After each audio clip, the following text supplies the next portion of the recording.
First of all, don't try to be perfect. That's right. Perfection is not the goal. Communication is the goal. Imagine this. You're in a restaurant and you say, I want to eat chicken. It's not perfect grammar, right? But the waiter will still understand you.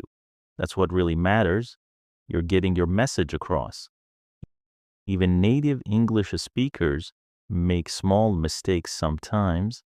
I once heard a British guy say, he don't know. It should be, he doesn't know. But nobody laughed at him.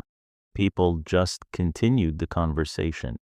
So don't worry too much about mistakes. They're part of the learning process. Now let's talk about something fun. Shadowing. Have you ever tried copying someone's voice? Maybe when you were joking with a friend? That's what shadowing is, but you do it with English audio or video. Play a short sentence from a movie or podcast, then try to repeat it exactly like the speaker.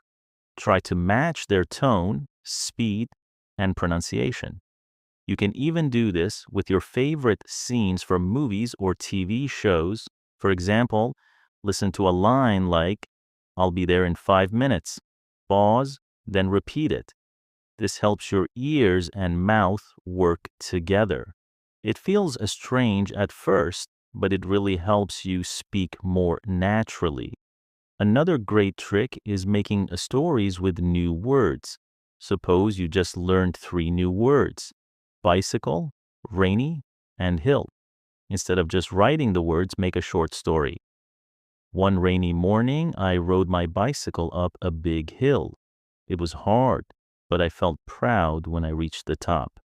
See, you used all 3 words, and the story helps you remember them better. The brain loves stories. They're like glue for new words. Also, take it easy.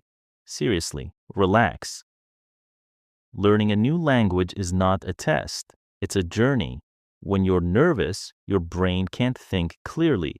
Take a deep breath. Speak slowly. Smile. If you forget a word, it's okay. You can describe it.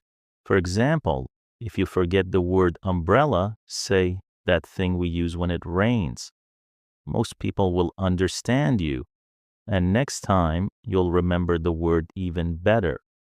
Try to speak in places where you feel comfortable, maybe with a family member or a friend who supports you. You don't need to talk to strangers right away.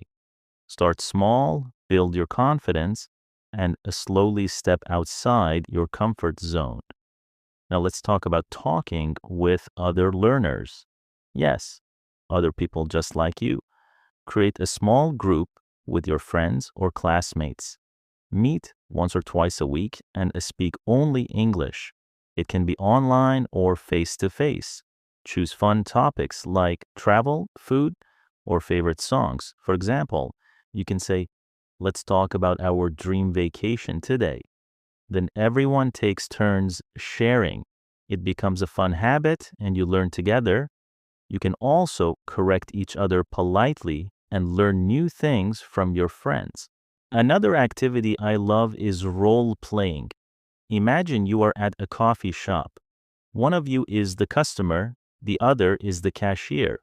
Try something like, Hi, I'd like a large cappuccino, please. Sure. Would you like anything else? Switch roles and try again. You can practice situations like booking a hotel room, going to the doctor, or even job interviews. It helps you prepare for real life conversations, and soon it will feel natural. Now, here's a great technique: paraphrasing. It simply means to say the same thing in a different way. Let's say you read an article about a man who climbed a mountain. After reading, try to explain it in your own words.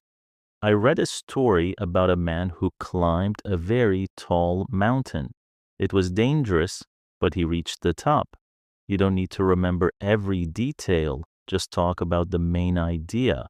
This helps your brain understand English better and teaches you how to explain things clearly. Another cool trick is expanding your sentences. Let me show you. Start with something simple like, I have a dog. Now add details. I have a small, friendly dog. Then even more. I have a small, friendly dog who loves playing in the park with a red ball. You're turning short ideas into full, rich sentences. This helps you speak more clearly and gives your brain the habit of describing things well. Also, be confident. I know it's not always easy. You may think, what if I say it wrong? But remember, nobody speaks perfectly all the time. The more you practice, the more confident you'll feel. Talk to yourself if no one is around. Yes, it works. Look in the mirror and talk about your day. Say things like, today I woke up late. I had eggs for breakfast. Then I went to work. It builds confidence and you start to trust yourself more. And finally, try switching roles in conversations. It's a fun way to keep your brain sharp. If you're talking with a friend, take turns asking and answering questions. One person asks, what do you do on weekends? The other answers, I usually go hiking or watch a movie. Then switch. Now you ask a question like, do you like cooking? This back and forth helps you practice both asking and answering. It makes your conversation skills stronger and more natural. So to wrap up, remember this. You don't need a perfect grammar book. You don't need to memorize a dictionary. What you need is practice, patience, and a little creativity. Try these tips and do them every day. Even just 10 minutes can make a big difference. You can speak English. It takes time, but I believe in you. And soon you'll believe in yourself too.